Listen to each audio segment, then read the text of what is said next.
Assalamualaikum adik-adik kelas 5, bagaimana kabarnya? Ya, semoga selalu sehat ya. Nah, di sini pada kesempatan kali ini juga Pak Faris akan menjelaskan materi matematika tentang konsep kecepatan ya. Nah, apa itu konsep kecepatan? Langsung saja akan Pak Faris bahas di sini. Nah, di sini kecepatan. Kecepatan itu adalah besaran yang menunjukkan seberapa cepat benda berpindah. Jadi adik-adik menghitung kecepatan itu dengan adanya persamaan atau rumusnya ya. Nah, di sini ada rumus dari Pak Faris. Kecepatan itu mempunyai persamaan atau rumus sama dengan jarak yang ditempuh per waktu tempuh ya. Nah, atau bisa dikatakan V sama dengan S per T. Nah, di sini V sebagai simbol yaitu kecepatan ya.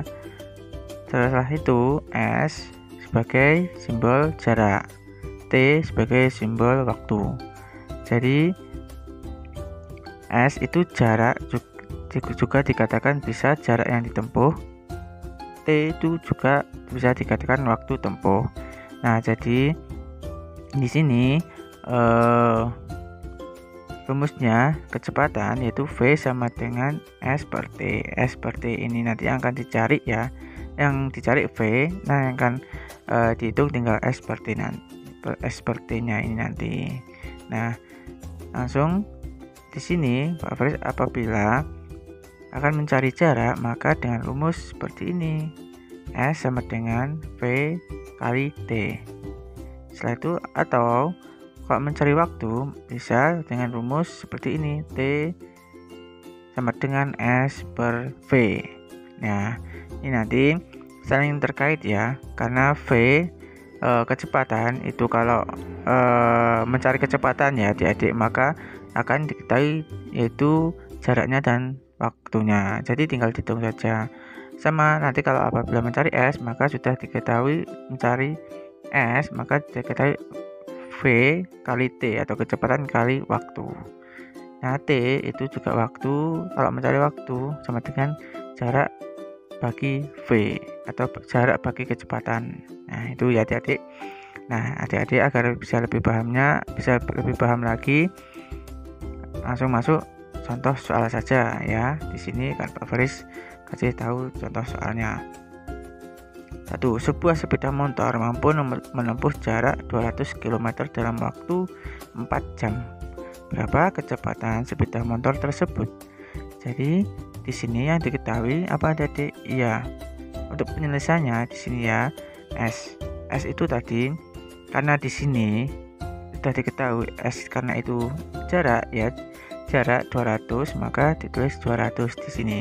Masih ingat ya tadi sebelumnya simbol jarak itu S. Nah, terus waktu. Nah, waktu di sini ternyata diketahui ternyata ada waktunya 4 jam.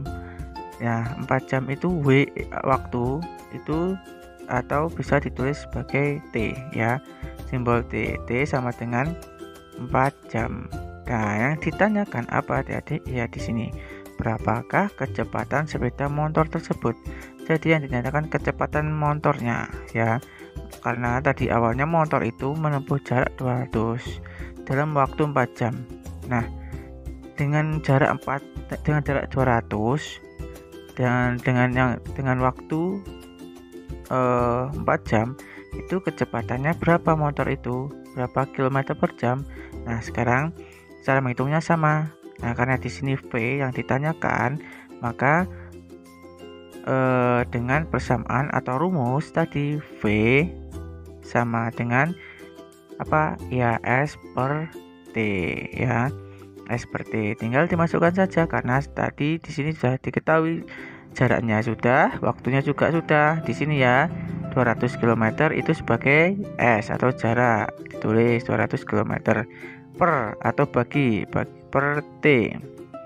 T-nya ini waktunya 4 jam ya, 4 jam sama dengan nah di sini tinggal dihitung saja.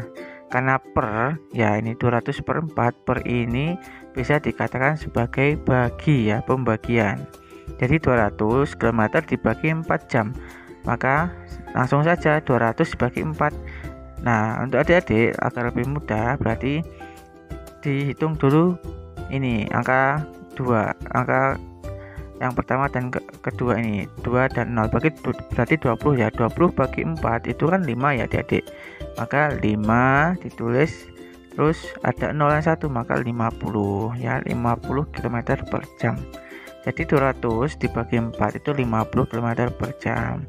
Nah, jadi kecepatan sepeda motor adalah 50 km per jam dengan jarak tadi dengan jarak tadi 200 dalam waktu 4 jam. Jadi motor itu dengan kecepatan sampai 50 km per jam. Tuh ya adik-adik, nomor 1. Setelah itu lanjut contoh nomor 2. Pak Faris punya contoh nomor 2. Di sini Paman mengendarai mobil dengan kecepatan 60 km per jam selama 2 jam. Berapa jarak yang telah ditempuh Paman? Nah, di sini ya adik-adik, di soal ada mobil dengan kecepatan 60 km per jam selama 2 jam. Jadi yang ditanya atau yang dicari yaitu jaraknya. Yang dihitung yaitu jarak yang telah ditempuh berapa. Nah, karena sudah ada yang diketahui kecepatan, maka ditulis atau penyelesaiannya di sini yaitu V sama dengan V itu kan sebagai simbol kecepatan ya, jadi 60 ya, 60 km per jam dan 2 jam karena ada jam maka waktu bisa dikatakan simbol sebagai T. Di sini 2 jam. Yang ditanyakan jarak. Nah, jarak tadi apa? Iya, S. Maka yang ditanyakan S ya. Bisa langsung tulis S sama dengan V kali T ya. Ini persamaannya rumus dari, atau bisa dilihat yang video yang pertama tadi ya, penjelasan Pak Fas pertama tadi itu S sama dengan V kali T. Jarak sama dengan kecepatan kali waktu. Nah, sekarang karena yang ditanyakan jarak, yang cari jarak, maka langsung saja yang dimasukkan waktunya. Kecepatan dan waktu. Kecepatannya kan sudah ketahui 60 km per jam dikali ini T karena waktunya T 2 jam.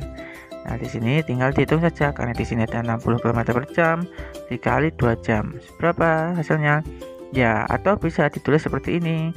60 km per jam atau per ini garis miring ini bisa diganti atau seperti ini per ya, sama saja ya adik-adik sebenarnya.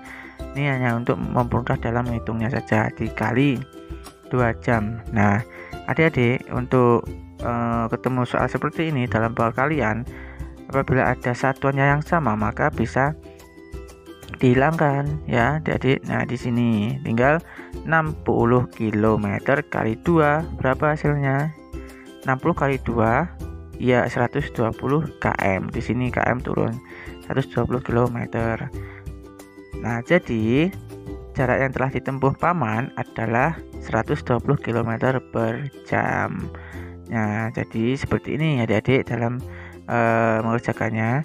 Nah, ini nanti ada variasi dalam dalam setiap soalnya ya. Jadi adik-adik dalam mengerjakannya sama saja dengan rumus seperti ini untuk mencari kecepatan, waktu ataupun jarak. Ya, itu ya. Nah, semoga adik-adik di sini paham apa yang Pak jelaskan, dan apabila nanti yang ditanyakan bisa tanya melalui atau meninggalkan kolom komentar. Itu saja yang dari Pak Faris bisa sampaikan. Ada kurang lebihnya mohon maaf. Wassalamualaikum warahmatullahi wabarakatuh.